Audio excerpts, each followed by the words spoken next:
Hello, everybody. Welcome back to Inside Inter Miami, the Miami Herald podcast about Inter Miami, Lionel Messi, and everything else about this team. As you see, Andre is not here. Andre Fernandez, my co host, is not here this week. He's on vacation. We took a break last week because I was on vacation. So we've each had vacation one after the other. I had a fabulous wonderful restful I took a FIFA break because it was the FIFA break. I decided that I deserve a FIFA break because this is going to be a very long season going forward. If Inter Miami goes well into the playoffs, this could end up in early December. So I took a FIFA break with my husband and my cousins. We traveled. We had a great time. We went to Prague, we went to Vienna, we went to Salzburg, and it was fantastic. But now I'm back, and there's so much to talk about with Inter Miami getting ready to play a stretch of games without Lionel Messi, without Luis Suarez, and without some other players. And then also Copa America coming up starting next week. What are we thinking about Copa America? Looking forward. So because I don't have Andre here, I decided to invite a special guest. And this is somebody who a lot of you, most of you may already know, maybe not need an introduction, but I'll introduce anyway for those who don't. Thomas Rongen. Thomas Rongen is the Inter Miami radio voice on WQAM. But before that, this man has had an incredible career, was a player, played for Fort Lauderdale Strikers, among many teams for people from South Florida who remember those days, back in the same, not in the same stadium, but basically on the same grounds as they're playing now, which we'll talk about a little. And then, everything from MLS Coach of the Year in 1996 with the Tampa Bay Mutiny, going on to coach several MLS teams, being involved with the U.S. national team, which is why I think it's going to be interesting to get your perspective on some of that. And then coaching American Samoa, the national team, which was such an interesting experience that it was made into a documentary and a movie that came out last year, Next Goal Wins, which was a really fun movie. For anyone who's not seen it, Next Goal Wins, fantastic movie. And it is the story of Thomas Rongen taking over the American Samoa team and what happened with that adventure. So welcome Thomas to the show. Thank you, Michelle, for having me. Our lives have been intertwined in South Florida for many years. But let's start with my birth country. That's why I'm wearing orange. Total Football, and actually signed by Johan Neeskens, the executor with Johan Cruyff of Total Football at Ajax, which was my youth club, Barcelona, and eventually the '74 World Cup. So at a very young age, I was able to come to the United States. Long story short, I played for the Dutch Olympic team. We played 5 games in the U.S. in 1978, late 1978. And I flew across country from San Francisco, where I started and played pretty well, next to Rinus Michels, as many know, the founder of, again, Total Football, Clockwork Orange, Naranja Mecánica, the way Pep Guardiola still plays, obviously, since Pep was a disciple of Johan Cruyff. And we were flying over the Rocky Mountains. And I'm shaking because this is the general. This is the man that's put Holland on the map in terms of football. And he goes to me, Thomas, what do you think? And I'm going, wow, this country, looking out of the window, is beautiful, coach. I'm going to backpack because I'm almost done with my studies.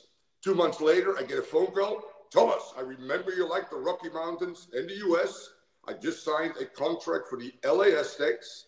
I got $1,000.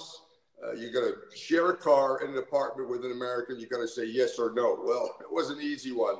I thought for an adventure, Michelle, but I'm still here 45 years later, 4 MLS teams later, 320 World Cups later, 1 Olympics and Senior World Cup later. And now with you, witnessing the greatest player in the history of the game. It's a pretty incredible ride, obviously. And yeah, that includes my stint in Oceania, in the beautiful Polynesia with American Samoa, the worst team in the world that had not won in 20 years, but eventually gets a win and a goal. And I play a transgender as a center back as well, which turned into a movie that Michael Fassbender is playing me. So how's your day going, people throughout the world? No, you've had just a fascinating, just fascinating life seeing all of those things and having all this perspective. And so I want to ask you a few things through the lens that you can see all these things through. Let's start with the growth of the sport in this country. From when you started, as you're talking about those days flying over the Rockies and taking the, position with the Aztecs, to now, with Lionel Messi playing in Major League Soccer, getting the salaries they're getting and all those things. I know that could probably be a 1.5 hour discussion, but can you briefly give us Yep. your thoughts on, did you ever imagine that the sport would get to this point? No, I did not. Although in the early years, and let's be real honest, yes, we had football before Pele arrived in 1979 to play for the New York Cosmos, that was owned by Warner Brothers, signed on a napkin, and he played several years. And yes, we had some international tournaments where whole teams came over for months to play prior to that. But that's really the first time I think the masses said, whoa, this is the best player in the world, the guy that scored over 1,000 goals, that won 3 World Cups, played at 17 years old. What is this all about? And after Pele, and you know that, Michel, we probably had the top 20 best players in the world. So we had Messi, Ronaldo, Neymar, and the list goes on, from Haaland. Although some of them maybe a little bit in their twilight, we still had a young Trevor Francis, for instance. We had George Best going to that Fort Lauderdale team. Gordon Banks, World Cup winner. Gerd Muller, a World Cup winner. Nene Kubias, 4 World Cups. And the list goes on of great players that were teammates of mine during those Fort Lauderdale striker years. And I was able to play with my childhood hero, Johan Cruyff, for 2 years as well. Fast forward to the collapse, the demise of the NESL, the goal heard around the world in 1980 by Paul Caligiuri that put again the U.S. a little bit in. Ooh, we're going to a World Cup, unbelievable. The 94 World Cup in the U.S., that was a great success. The start of MLS, which was huge, obviously. I was part of that first group of 12 teams that Yes. almost folded in the next 4 or 5 years, and somehow the Phil Anschutz of the world, the Kraft and the Huns kept it alive, and now we're pretty healthy, close to 30 teams, and teams standing in line to invest at least 500 million now for a franchise fee, and they have to build soccer-specific stadiums. So from going and playing against Chicago in a baseball stadium to the Cosmos playing on the worst turf you could ever imagine, now to pretty much soccer-specific stadiums, and in particular, in most cases, downtown. You look at New York right now with their new one. You look at Inter Miami as well. It's been incredible. And along that ride, the great development of our American players. Back in the NESL, only 2 Americans had to start. So nobody cared about developing American players. It was all about the big names, obviously. MLS has helped some of our younger players that have gone abroad that now play in Champions League for big clubs and performing well. Maybe taking Christian Pulisic as an example. We've come a long way, and you've seen that long way as well, Michel. You've been to Olympics, you've been to World Cups, you've written about some of the greatest athletes in all sports, be it LeBron James here with the Heat, be it anybody else, and you can maybe answer a question as well. I mean, what has that groundswell done for you? I.e., we're on a podcast right now that the Right. world Oh is, no, I mean, there was is there looking was a at. time when I was covering soccer and people felt sorry. Oh, you have to cover soccer. No one wanted to cover soccer. That was, people thought it was boring, that whole narrative that you should want to cover the NFL and the NBA, and to cover soccer was kind of viewed as a minor league beat. And now I have one of the hottest beats in the country, in the world, really covering Lionel Messi on a day-to-day basis. And I was there for the Miami Fusion. I've been there in the weekdays. I've been there in the stronger days, going back to the Miami Fusion, and now here we are with Lionel Messi. And I wanted to ask you, you said he's the best of all time. What is it you've seen him now a lot on TV. Obviously, we've seen him in World Cups, but seeing him in the day-to-day, seeing him as, as a radio announcer for the team, and seeing what he does day to day and training, and just the way his demeanor, the way he treats his job, the way he treats this, this chapter of his career. What strikes you about Lionel Messi right now, seeing him right now at age almost 37 with Inter Miami? What did you expect of him coming in, and what have you learned? Well, I mean, the expectation with bringing in the best player in the modern game, and maybe when it's all said and done, the best player that ever has played the game. And centuries from now, I think there will be a before Messi and an after Messi, with all due respect to David Beckham, obviously, that introduced really the DP rule, and some other greats that have played for MLS as well. In my first year, being Carlos Valderrama, or with the Tampa Bay Mutiny, or winning the championship in '99 with Eddie Pope, Jeff Agus, John Hart, Marco Echeverri, Jaime Moreno, young Ben Olsen. Nice to see that some of these guys now are coaches or in technical director positions. So we knew that we want to get the best. But, and Ray Hudson and I and Phil Shane, actually my counterpart, who is play-by-play, have called a lot of games for beIN Sports, where I started in 2015 as well, where we saw him from afar mostly, although we traveled to one or two Clásicos during the years that beIN was still wealthy and kept the production here. That's moved to, unfortunately, to Mexico. There is in every game wow moments, and it's not just scoring the goals. The ability for him to find time and space while the whole team, the opposing team, is saying he can't receive the ball is brilliant. We see things in practice that's brilliant. We've seen him take teams, including Argentina in the last World Cup, where he became from an introvert, a little bit of an extrovert, and that has continued in the United States. He smiles every day. He said on several occasions, I love being here. I can go out with my kids. I haven't done that, not just in Paris, where he was miserable, obviously, for climatic conditions and all the other things that come with it, but also in Barcelona. I remember my former teammate, Johan Cruyff, when he came to the NASL, saying, oh my God, nobody's really recognizing me, or everybody's respecting my privacy when I'm eating dinner with my kids and my wife, which, by the way, I haven't been able to do for 10 years. This is from a gated community to a gated practice facility, back to a gated community, and just playing games. So for him, early on, to run to the sidelines and to do his little Star Wars with his kids, and actually can high-five his kids on the field since they are low and close to the field as well, that to me shows that he is enjoying the game. He's playing at extreme high level still.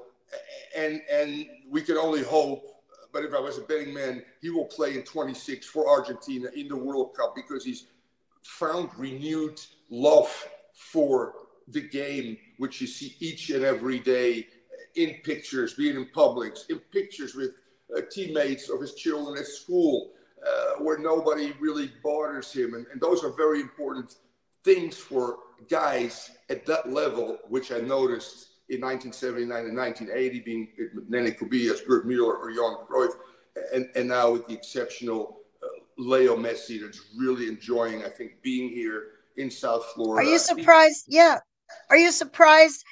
In addition to enjoying, there's sometimes guys come and they're enjoying so much that it's more like a vacation, like they're on the twilight, but he doesn't seem that way. He seems very intense and very competitive. Can you just talk about that? Just the level of intensity that he's playing with, even at this stage, and even in a league that maybe people think is not as competitive as where he came from. He still seems to be taking these games very seriously from the very beginning. He doesn't seem to be like it's a walk through the park. Anywhere he goes, be it head coaches, be it teammates that encounter him, he's driven. He's a winner. He's got a certain mental strength. I'm telling you, he's played at the highest level for many, many, many years. And that can be exhausting, quite frankly. I remember Gerd Müller towards 35. He was pretty much done. And the 35-yard line saved him because there was no offsides there. He didn't have to come back all the way back to midfield. The travel, which he's dealt with quite well, that's always a surprise. And sometimes an excuse like Gerrard and Lampard used. Oh, I didn't know this country was so big, and that's why I'm not performing well. He never has excuses. And as Tata says, the hard thing for me is if I start him, he always wants to play 90 minutes. If I start him, Yes. he always wants to win every game, from small-sided games in practice to the big game as well. And he demands that from himself, which means if the leader demands that, the whole team will as well. So that takes a mental strength, a courage, an ability, as I said again, in all kinds of environments, be it for club teams or his national team, to be able to always push the envelope and always be engaged in what's going on a level, not just technically and tactically. We all know about that. Physically. And by the way, I've seen him with the shirt of now versus PSG, and even his later years in Barcelona. He's in the weight room. So he physically continues to get stronger and develop as well. I'm sure his bodyguard will help him, who's one of the best MMA fighters in the world. But that's something that stands out. And that's something that other people that know him well, be it Busquets, Alba, and Tata Martino, say that's what puts him apart. There's a lot of great players, but he is able, what he's won, obviously, and icing on the cake with the Copa America, which they're, by the way, defending champions, and the World Cup. Yeah, it's a perfect place for him. Perfect place for him. I want to ask you too, what do you think about Suarez? Luis Suarez got here. There were some questions. People, he has, very bad knees. He's having injections. He can barely move. And look at him now. I mean, 12 goals. He's got 12 goals. Messi has 12 goals. They both have 12 goals. If Messi were not here, Luis Suarez would be the biggest star in the league. And actually, yesterday came out that they announced the top selling jerseys in MLS for 2024, the top shirt. And number one was Messi, which is not a surprise at all. But number two was Suarez, which was a bit of a surprise for me, even though he's been scoring all these goals. Yeah. He's already, in the few months that he's been here, he is now the number two hottest selling shirt behind Leo Messi. I'm just wondering what you think about him so far, what he's done at 37. I even said something in Dutch to Louis when he was introduced, because I'm Dutch, and I was there when he went to first to Groningen. And by the way, Dutch have done quite well by bringing in players from South America to learn their trade there. And now obviously he went to Ajax, Liverpool, some of the biggest clubs in the world. So it doesn't surprise me he's number two. Luis Suarez is a legend without Messi, with Messi, whatever. Wherever he's gone, he's been a winner as well, and highly competitive. And I've always said to people early on, this was before the season, guys, he's a diesel.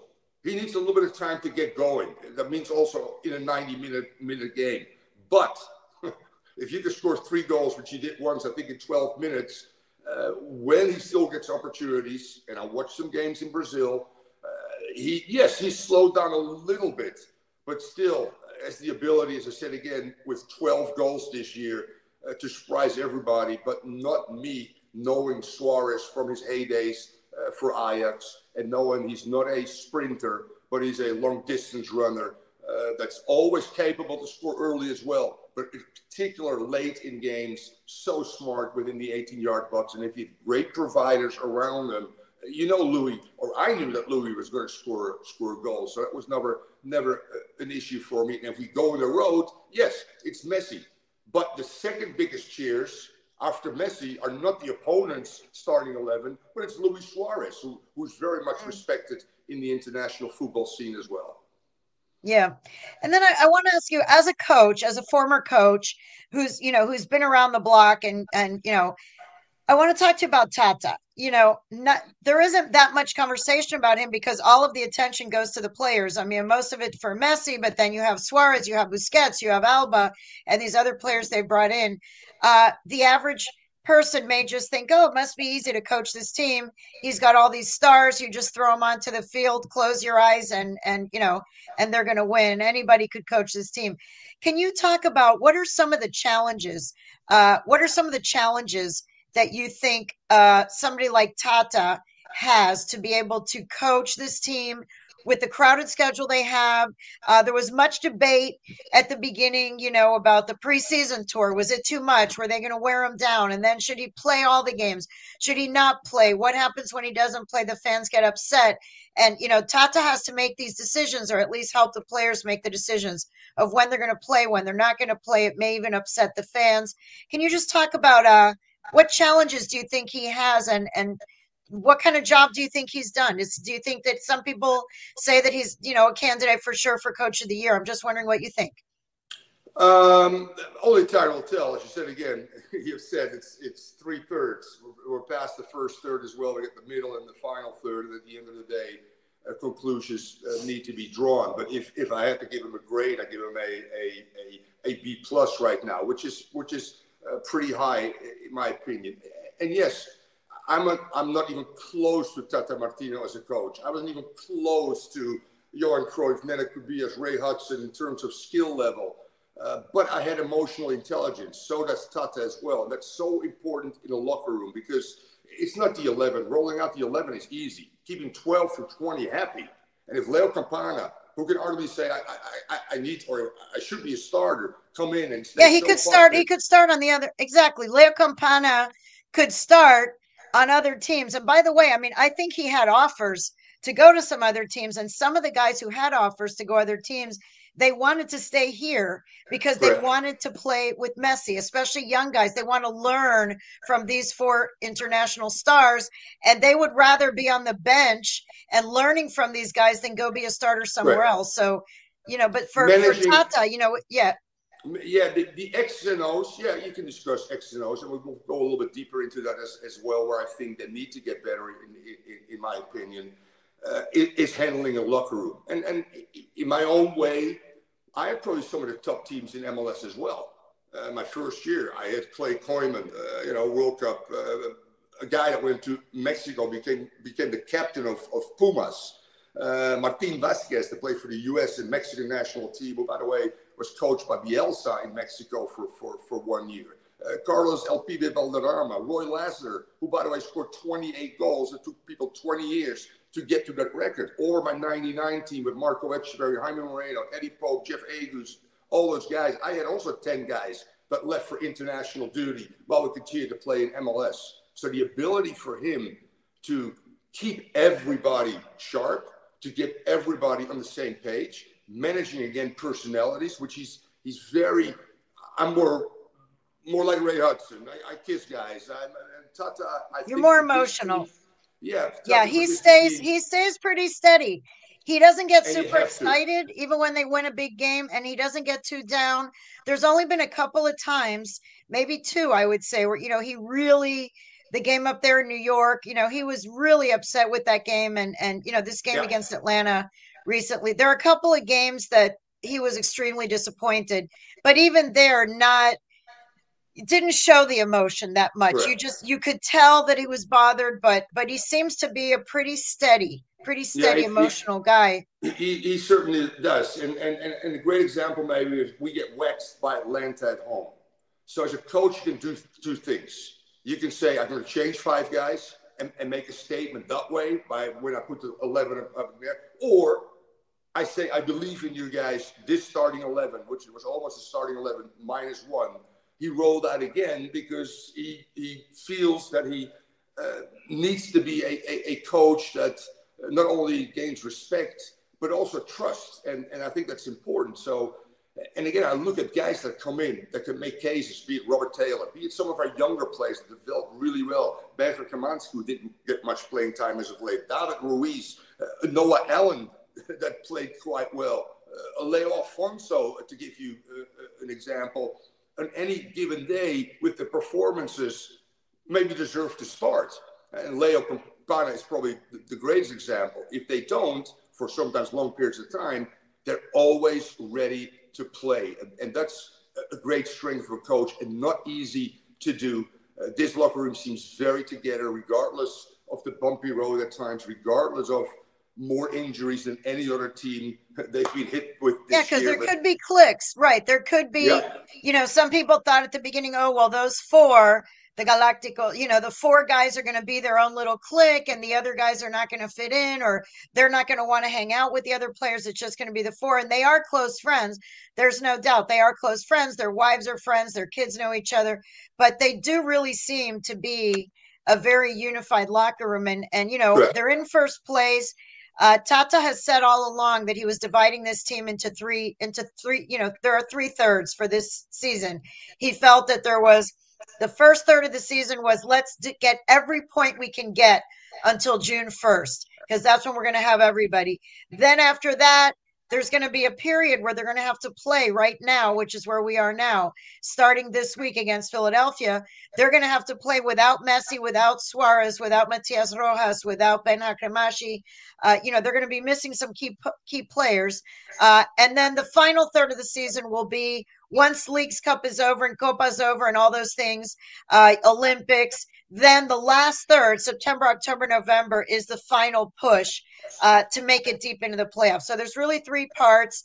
Tata, through the first third, they are in first place. However, the last week of the season, they had an opportunity to get 9 points out of those 3 games. They ended up with 4.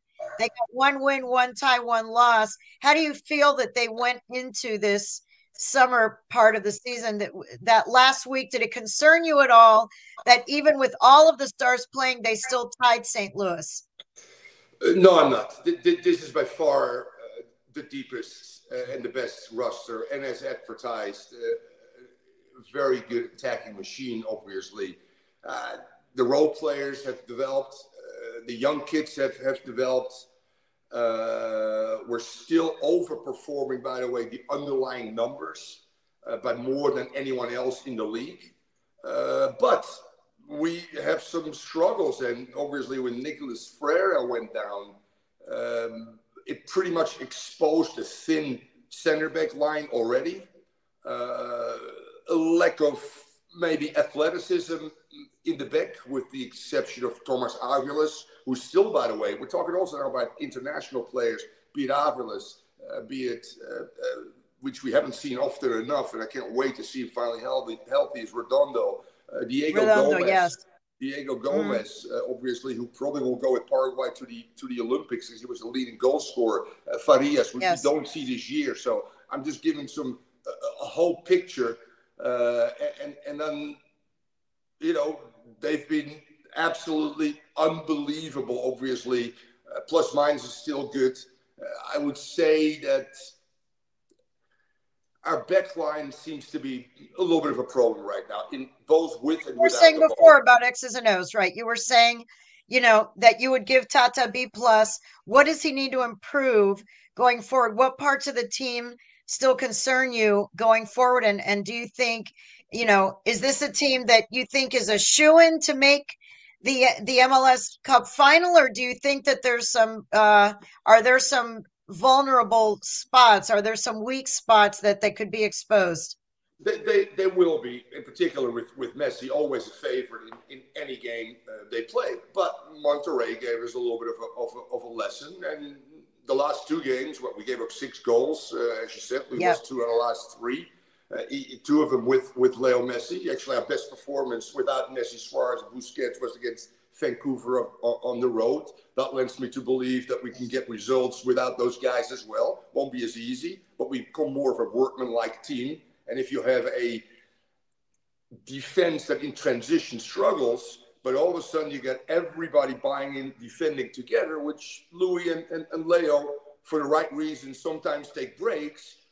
You talk about 2 banks of 4 against sophisticated teams, and there's some good teams in MLS that we get exposed. So I say, with and without the ball, our back line needs to get better. In the build-up phase, where a lot of times we lose possession in really bad spots, in particular when our fullbacks push forward, and I call that we have a lot of numbers in front of the ball. And there's one thing that stands out: do not lose that ball in bad spots. That sometimes our two center backs with poor passes, but also Sergio and others in midfield have coughed up some balls. But then boom, allowed Atlanta. And then everyone has to track back, and they don't have the speed to track back. They don't have the athleticism when, you have some of the guys. Busquets is not really he's not a sprinter. Kristoff is not a sprinter, so I think that Tata, it's a very attacking team and it's exciting to watch. And that's what everyone wants to see: scoring, attacking.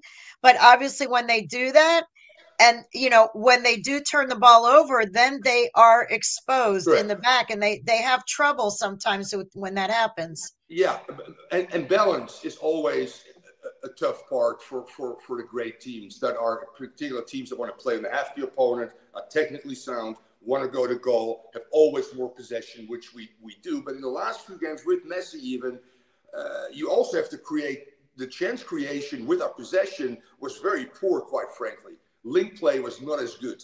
Matias Rojas showed one game that with Messi was brilliant, and all of a sudden he couldn't find the game himself, and Messi wasn't there. And when he played with Messi in the last few games, again, they're a little bit off. And you can't just put a collection of great players together. And due to injuries, due to international duty and other reasons, we've never had really a set 11. Starting with Facundo Farias, Diego Gomes, Redondo, Sergio Kristoff. We've had long injury spells, also with Leo, not as long, but several times as well. So for Tata to put it in those three, I totally get it. And he looks at that third one fairly healthy, with the exception maybe of Farias. But if Gomez can come back and Redondo can come back, we should finally have top to bottom the deepest roster, and also a roster that can play significant minutes with each other. Great players together is fine because sometimes they're in a certain wavelength, but there's still patterns of play. There's still a lot of things that you need to build in terms of cohesion and finding chemistry with a number 6 or a number 8 with an 11, for instance. And that takes time, training, and games. And we just haven't gotten enough games with our best team, our healthiest team together, which will happen towards that last part. Where the last third. Through this middle part, we'll stay in the top 3 you or think 4. They'll stay in the top 3? Yeah, maybe not stay at the top, but still, I think the goal is stay up there. They built enough of a cushion that they can have a little bit of a dip and still be very much in contention. I mean, they've already got more points than they had all of last season. So they've already, this team has done so much more already right now than they did all of last season. I want to talk about Copa now coming up. It's going to be interesting. Obviously, Argentina with the defending champion and with Messi, and they're going to be a favorite. Brazil is always favorite. Colombia looks very good. They're on a hot streak right now. Where do you see for Copa? What are some of your favorites? And I want to ask you about the U.S. team. Is there reason to panic? The way they played against Colombia, that was a bad loss. And of course, immediately everybody starts, obviously with reason, jumping on the coach, on the head coach, Greg Berhalter, and whatever. Just what's your assessment of the U.S. team? How do you think that they could fare in this tournament? And how do you see this tournament maybe playing out? Are there going to be any surprises, you think? Let's start with the two teams that always will be considered to be title winners. That's Argentina and Brazil. Argentina right now has proven in the World Cup and, through the last 3, 4, or 5 years that they have a world-class coach in Scaloni who can talking about managing a group of personalities so well. He was exhausted. He needed some time off. He was going to leave. Maybe he's back again. Renewed energy. I've seen some interviews with him. So you get the world-class coach and you get the GOAT Messi. And I'm telling you, they are the Copa America reigning champs, they're World Cup champs. If he wins this one in MLS, it wouldn't surprise me if Messi could win another Ballon d'Or. And I mean that sincerely. There's a lot of my European guys who go, no chance, blah, blah, and stuff like that. Brazil is going through a tough time. Brazil is 6th in World Cup qualifying in common ball. Dorival Jr. is still under a lot of pressure, the new coach. He's been a little ruthless. No Casemiro. I think he left 3 or 4 big names off his roster, and where they've struggled is defensively. They've scored, I think, 7 goals and given up 9. that is the worst through the top 8 in common ball. So all of a sudden, you're looking at that back four, you're going, there's Marquinhos. Marquinhos is a little bit on the wrong side of 30 right now. You got Militao, but he didn't play in the finals because he's still somewhat injured for Real Madrid, obviously. They got some juice going forward, but Argentina by far, with McAllister, with DePaul, with Di Maria. I talked about Di Maria scored the other day, and he scored the other day. Being rumored to maybe come here as well. I would just say, please, Tata, we need a defender instead of Di Maria. But I get it, Julian Alvarez, Lautaro Martinez, who's great with his club team, but not with his. They're the most balanced and best team, in my opinion. So who can challenge them? Who can challenge them? Uruguay, Colombia. Who do you think can challenge them? I have Uruguay, and by the way, Bielsa. I love Bielsa. A quick story. Sunil Gulati phoned me one day after he fired Bob Bradley and said, "Come with me to South America. I want you to be with me and listen to 3 coaches that I'm going to interview. One was Bielsa, one was Peckerman, and one actually was a Portuguese coach." And I spent 2 days with Bielsa under his house with videos and whatever. And I walk out of there and going, "That's the guy." And Sunil goes, "We're not ready for a Bielsa. This group, Lennon Donovan, they're soft. They will totally be, just white upper class Americans back then still hold true, very much so, more than it is now. We represent the U.S. a little bit more in terms of our what we see on the field." So that was an interesting trip. But Uruguay, Bielsa, they beat Brazil and Argentina in qualifying. All right. Nunez scored 3 against, I think, Mexico the other day. They have a suffocating defense as well. There's youth there. There's experience there. Luis Suarez will not start, but he's great in the locker room as well. And Uruguay is to me, in the group with the U.S., a tough team. The next one is the team that beat the USA in a friendly 5-1 just a few days ago. And they are in the best form of anybody in the tournament. They are in the best form. Yeah, they are. They're on a long win streak right now. Colombia. 23 games undefeated, trashed LA. Luis Diaz leading the line. James Rodriguez coming in still doing some stuff, scoring against the U.S. as well. So they are I can't call them dark horses, but they could challenge both Argentina, in particular Brazil, I think, somewhere in the semifinal to get to a final, which I think is for sure going to be Argentina. His opponent in Miami. A final in Miami with Argentina with Messi would be amazing. So what about the U.S.? Where does that leave the U.S.? I always get surprised by the craziness of the U.S. France, by the way, tight Canada. There's no panic. England lost their last prep game against Iceland, 1-0. But because of circumstances, because of the Giorena incident, Berhalter is really under the microscope, and he should be. We're 2 years away from the 2026 World Cup. Please don't tell me any of the players we see right now, we're using as a prep, as an experience. Get out of here.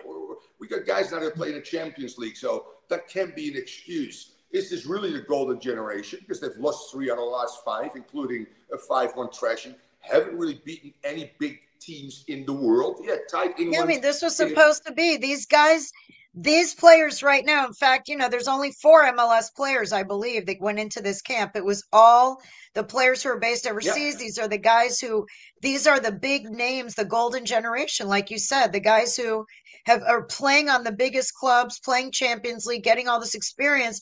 This should be the best U.S. team that we've seen. When Greg Berhalter was first introduced and Ernie Stewart, and they're both good friends of mine, I actually got Greg Berhalter to Europe to play in the 2nd division team in the Netherlands. He said, "I don't want to play in MLS. I want to go there." And he worked his way up to the 1st division, Bundesliga eventually. So I have a lot of time for Greg, and he wants to play the Dutch style. I just don't know if this group is good enough and if he's stubborn enough. But they had a flip chart from the day he was hired all the way through 2026, how they wanted to get there, and they wanted in 2026 without having a big USA on there that people said, that's the United States. That's their DNA. I like the way they played. And I think right now that he needs to get away from a methodical buildup, because we're technically not sound enough to do that in particular. A lot of loss of possession, a little bit similar to Inter Miami, and we get caught in mistakes and in transition, and we unbalance ourselves a little bit. I think this team with so much energy, Weston McKennie, Pulisic, Gio Reyna, Timothy Weah, if he's healthy, Tyler Adams. And Tyler Adams is a big, big loss because he's by far our best number 6 for this team as well. Now you're trying other guys to put it in that hole there as well. So I'm a little concerned about the spine, starting with our goalkeeper. Matt Turner doesn't start, and Matt Turner was poor on the day against Colombia. Our center back pairing, Tim Reed now is 37, 38. Are there better options? I think there is as well, and McKenzie and some others that play consistently, be it Crystal Palace or other EPL teams, some very good games. Is Reyna our 10? Can you carry Reyna when he doesn't start wherever he goes, be it Dortmund or be it Nottingham Forest, where he didn't get snuffed either? And then at the end of the day, the big teams in the world have a big-time 10 and a big-time 9. And we don't have a 9 yet. Yeah, Bolligan, but Bolligan this year for Monaco was poor, quite frankly. Pepe doesn't start for PSV. Yes, he comes off the bench and scores as well. Haji Wright all of a sudden comes alive. But if we have to rely, with all due respect to Haji Wright, on a championship player, this is not an EPL player, this is not a First Division Spain, La Liga, whatever, that's going to be still tough. Yeah, we have 2 years to further mature. In 26, they should all be in their prime age-wise. But this team has underperformed under Greg Berhalter. And can they respond against Brazil, which doesn't mean beating them, but at least make it a game? On Wednesday night they're playing. Right, they're playing Wednesday night. USA against Brazil. 53,000 tickets have been sold, which is the most in the state of Florida, to see the U.S. national team. So it's going to be a huge crowd. I have a feeling the majority of the crowd may be for Brazil. I don't know, but there's going to be a lot of yellow. There's going to be a lot of yellow shirts in that stadium in Orlando. So it's going to be interesting to see how they do. And I mean, there's so much. Right now, you've got Copa coming up, and Euros are starting, and then the MLS season continues and plays on. Yes, I see Holland. And, we're going to wrap up. I want to wrap up the show by just asking you, where do you think Inter Miami will end up at the end of this portion now with these guys missing? They have to play at Philadelphia. They played home against Columbus Crew, which is the defending champion. They play at Nashville, at Charlotte, at Cincinnati, and then home against Toronto, potentially home against Chicago without Messi for 6 or 7 games. Do you think they'll stay in the top 3? Will they stay in the top 3? Will they fall below? Yeah, they firmly believe that. I think Aviles needs to play a big role. Wagan is still there. Jordy is still there. Julian Gressel, who's been a great role player as well. You can feel in different positions. Sergio will be there. Sergio will be there. Yeah. I don't know yet what Redondo's situation again is in terms of injuries, but you probably could have a situation that maybe when Messi comes back, those 2 guys, Diego Gomez and Redondo, because the Olympics don't start till July 24th, I think. So you might have those 2 throughout this year. And then you got to rely on I know Benja is in the camp with the Olympic team, the U.S. Olympic team. Well done. I hope he makes it, actually. But then you got to rely on the Benjas, the David Ruiz's, the Leo Fonsos, the Yannick Brights. Every time Yannick Bright comes in, a Ryan Saylor, a Robert Taylor, Leo Campana. And while I mention all of these, I'm going, that's pretty much a good team. That's a pretty good team. Compared to other teams. I used to coach, exactly. And they've proven a few times without their big boys that they can squeeze out some results. And again, they become a little bit more workmanlike. So they become a little bit more like a real MLS team, which we see Philadelphia, Cincinnati. They're grinding out results and stuff like that. Tough to play against. Columbus, Nashville. Keep exactly. A clean sheet and don't let the difference makers make a difference. I firmly believe, yes, we're going to drop some points, but I think we're going to surprise more people than disappoint people, quite frankly, with our performances and with our results, which Lency believe will be in the top 3 or 4 when the boys return. And listen, I've coached 4 MLS teams. I won a championship with DC United. I won 3 supporter shields, and I only won 1 MLS Cup. So the Supporter Shield winner, which we could be, by the way, is not always guaranteed of winning it. Oh, definitely not. The American setup, which most of the American setup is the playoffs, which we could debate for the next show. And Playoffs versus just, one yeah, if bad you're the best game. team, should you just get the trophy? If you're the best team all season, should you just get the trophy the way it is in so many parts of the world? But here in the United States, we love the playoffs. We love We do. dragging things out, best series in the NFL, in the NBA, in NFL. You know, we love having playoffs with best 3 out of 5, best 5 out of 7. So that's the system we have. And yeah, you have a Supporter Shield winner, complete the MLS Cup champion is completely different. So we have a lot to look forward to. We're going to see what happens. Thank you so much for joining us, Thomas, for all of your wisdom, your expertise, your background. You can listen to Thomas at every game on WQAM on the radio broadcast. So if you happen to be in town or if you want to listen, you can stream wherever you are. Nowadays, you can be anywhere in the world and listen to anything. So I want to thank you, Thomas, for coming. I want to thank everybody who's watching and listening to this show. You know that you can catch us on YouTube. You can catch us on Spotify. You can catch us on Apple Podcasts, on the MiamiHerald.com website. Please read all of my coverage. I'm back from vacation. I'm back in the saddle. My FIFA break is over. And so we have, this is what I do. I do the pistolero. We do the Leo Messi pointing up to his grandma, to the abuela. And we have a lot to look forward to. So thank you so much from Michelle Kaufman, from Thomas Rungan. Thanks for joining us today and have a great week. Thanks for having me.